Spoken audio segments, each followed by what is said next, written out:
নমস্কার, স্পট নিউজে আপনাদের স্বাগত। আমি আছি দেবাশিস মুখার্জির সঙ্গে। দেবাশিস দার পরিচয় নতুন করে দেওয়ার নেই। আগামীকাল প্রচন্ড গুরুত্বপূর্ণ একটা ম্যাচ কেরলের মাটিতে মোহনবাগান সুপার জায়ান্ট খেলবে। আজকে রাত্রেই তারা পৌঁছাচ্ছে, সকালে প্র্যাকটিস করে গেছে প্র্যাকটিস গ্রাউন্ডের অসুবিধা থাকার জন্য। এই ম্যাচে কিন্তু মোহনবাগান একটু সমস্যায় রয়েছে, কারণ স্টুয়ার্ট নেই, সাহাল নেই, অনিরুদ্ধ থাপা তিনি তো বেশ কয়েকটা ম্যাচ খেলেননি।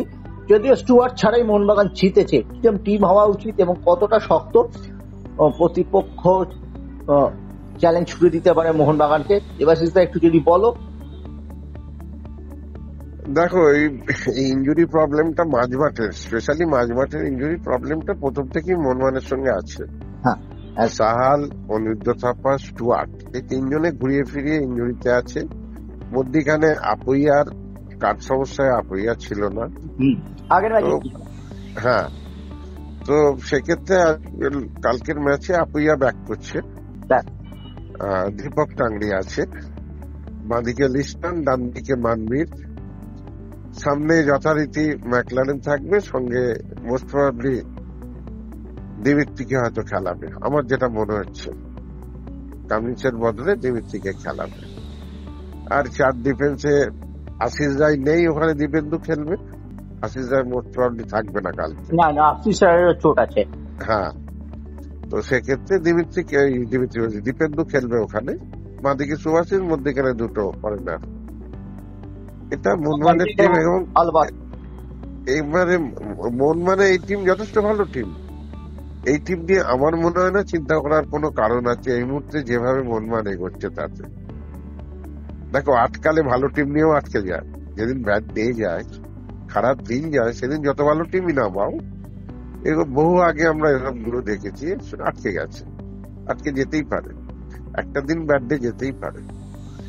তো আশা করি কালকের দিনটা সেটা হবে না। কালকে মোহনবাগান যেভাবে এগোচ্ছে কালকেও এগিয়ে যাবে। ম্যাকলারেন আগের ম্যাচে দুটো গোল পেয়েছে, এটা একটা প্লাস পয়েন্ট, গোলের মধ্যে এসছে। দিমিত্রি গোল পেয়ে গেলে ভালো। লিস্টন, মনবির নিয়ে বলবো না, এরা মানে মোহনবাগানকে মাঝমাঠ থেকে ডিফেন্স অব্দি পুরোপুরি এরা দুজন মোহনবাগানকে নিয়ে যাচ্ছে। এদের দুজনের পারফরমেন্সের উপর অনেক কিছু ডিপেন্ড করছে। সুতরাং এদের বাদ দিয়ে তো মধ্যখানে টিম করেছিল একবার, তো বুঝতে পেরেছে ন্যাচারাল এদের বাদ দিয়ে এই মুহূর্তে টিম হয় না, এই দুজনকে বাদ দিয়ে টিম হয় না। প্লাস সুভাষিস একটা গোলের মধ্যে আছে, 6টা গোল করে ফেলেছে এখন একটা ডিফেন্ডার হিসেবে। সুভাষিসের কোয়ালিটি আমরা জানি, ওর একটা লিমিটেড কোয়ালিটি আছে, কিন্তু তা সত্ত্বেও ওর এনার্জি আর ডেডিকেশনের জন্য ও কিন্তু ওই ওপরে উঠে গিয়ে গোলগুলো করে আসছে। তো এমনি হয়নি, জায়গায় পৌঁছেছে, লড়াই করেছে, তবে একটা ডিফেন্ডার গিয়ে ওপরে গোল পায়, সেটা করেছে, সেটা একটা plus point. Plus defender stopper আলরেড বোধ হয় ওইরকম 4-5টা গোল করে ফেলেছে, ও করে ফেলেছে গোল। তো ফরওয়ার্ডের চেয়ে মোহনবাগানের বাকি মাঝমাঠ ডিফেন্সিভ প্লেয়ারদের গোল বেশি। তো ন্যাচারাল স্টুয়ার্ট থাকলে ভালো হতো, কিন্তু স্টুয়ার্ট যে পারফরমেন্স লাস্ট ম্যাচটা করেছে তাতে খুব একটা মানে এখনো সেট হয়নি। তার মধ্যে আবার ইনজুরি, আবার অফ হয়ে যাচ্ছে। স্টুয়ার্টকে ফুল প্লেজে পেলে ভালো লাগতো, ভালো হতো, আরো বেটার খেলাটা হতো, আরো মানে কম্প্যাক্ট ফুটবলটা হতো, যেটা আমি চাইছি মোহনবাগান টিমের থেকে। তো হয়ে যাবে, ইনজুরি তো থাকে। কিন্তু কেরলের মাটিতে তার জনসমর্থক, কেরলের মাটি জনসমর্থক তো কি হয়েছে, কেন জনসমর্থক টিম আর টিম নিয়ে হারাচ্ছে না, হারিয়েই দিত।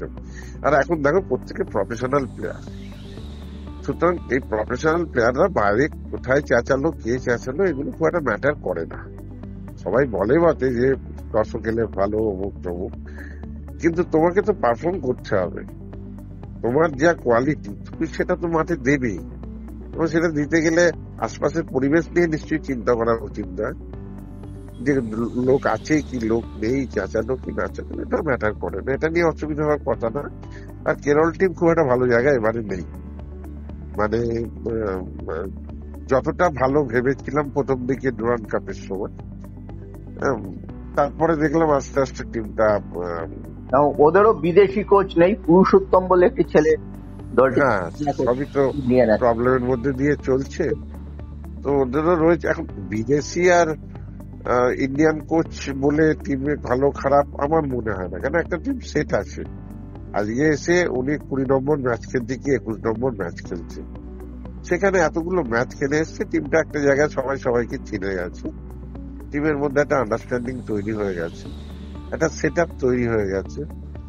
তো সেখানে কোচিং নিয়ে এক্ষুনি বিরাট কিছু প্রবলেম হবে না, কারণ কোচ টিমটাকে সেট করে প্রথম থেকে প্র্যাকটিস করিয়ে, তারপর টিমটা অটোমেটিক চলে। এবার কখন কোথায় কি দরকার লাগবে, কার পারফরমেন্স মাঠে কি হচ্ছে, সেই অনুযায়ী কোচ চেঞ্জ করে। এই একটা দূরদর্শিতাটা কোচের ভীষণ থাকা দরকার। সেটার জন্য একটা ভালো কোচ অবশ্যই লাগে, যে ডিউরিং দ্য ম্যাচ যে কোন প্লেয়ারটাকে দিয়ে কি করা যাবে বা কে ঠিক করতে পারছে না তার জায়গাটা, সেই অনুযায়ী চেঞ্জ করা। তো সেটা জানি না ওই ইন্ডিয়ান কোচ যে আছে পুরুষোত্তম বল কতটা কি হবে। তবে কেরল খুব একটা ভালো জায়গায় নেই, কেরলকে নিয়ে আমার মনে হয় না খুব একটা চিন্তা করার। দেখো 50 সম্মুখে পা কাটেন, এরকম লেখাই আছে। আর ওই একই কথা যে দিন যদি খারাপ যায়, তবে এগুলো কিছুই হবে না, ম্যাচ বেরিয়ে যাবে, কেরল ম্যাচ বেরিয়ে যাবে মোহনবাগানের। আমি বলেও চিন্তার কিছু নেই। আমি তো প্রথমেই একটা বেঙ্গালুরুতে ধাক্কাটা খেয়েছিল, তারপর তো আর প্রবলেম হয়নি। মোহনবাগান যা হেরেছে, দুটো ম্যাচ হেরেছে, গোয়া এবং বেঙ্গালুরুর কাছে। হ্যাঁ, গোয়ার কাছে, গোয়ার জামশেদপুরের বিরুদ্ধেও তারা ড্র করেছে ম্যাচে। হ্যাঁ, আর ম্যাচে ড্র করেছে, ড্র আছে দুটো না তিনটে ড্র আছে। পয়েন্ট তারা ম্যাচেই নষ্ট করেছে, ঘরের মাঠে একটি পয়েন্ট নষ্ট করেছে। Mumbai city draw match, Mumbai city draw হয়েছে। তো ঠিক আছে, এটা নিয়ে দেখো মোহনবাগান এই মুহূর্তে যে জায়গায় আছে, তাতে আমি তোমার টিমটা বললাম, আশা করছি এটা হবে। খুব বেশি যদি কোচ একটু ভাবেন, মানে আমার চিন্তা ভাবনা এটা, ওনার চিন্তা ভাবনা নিশ্চয়ই আরো বেটার। নিশ্চয়ই উনি হয়তো পেটাটোসের জায়গায় কামিজকে শুরু করাতে পারেন, এটা হতে পারে। তবে কিছু ক্ষেত্রে কিছু ম্যাচ আমি আইএসএল দেখলাম, কোচেরা যেমন পাঞ্জাবের ম্যাচে উলগা ভিদাল এত ভালো ম্যাচটা খেলছিল, ছেলেটাকে তুলে দিল, আর একটা ছেলে ডান দিক বাঁদিক দিয়ে অপারেট করছিল, হাফ টাইমের পর তুলে দিল। আমি বুঝলাম না হঠাৎ করে কি হলো। এই ম্যাচগুলো কিন্তু সব 3 গোল করে হারলো। আরেকটা ম্যাচও আমার আমি ঠিক একটু মনে করতে পারছি না, সেটা তো এক অবস্থা। দেখলাম যে দুটো ছেলে ভালো খেলছে, সেই দুটো ছেলেকে হাফ টাইমের পর হারছে বলে তুলে দিল। আমি জানি এটা কোনো টুকটাক আছে কিনা, যে না এটা করলে ওটা হবে, বুঝলাম না। একেবারে আমার চিন্তা ভাবনা ভুল, তার হয়তো ঠিক, কিন্তু এটা আমার যা জ্ঞান বুদ্ধি আছে তাতে আমার মনে হয়েছিল। একদমই ঠিক দেবাশিস দা। হ্যাঁ, তোমার মূল্যবান মতামত যে তুমি তুলে ধরলে দর্শক শ্রোতাদের জন্য, এবং আমরা আশা করব আরো এক ধাপ এগিয়ে যাবে মোহনবাগান, ম্যাচ হলেও 3 পয়েন্ট নিয়ে এসে, যদিও বেশ কিছু প্লেয়ার তাদের নেই।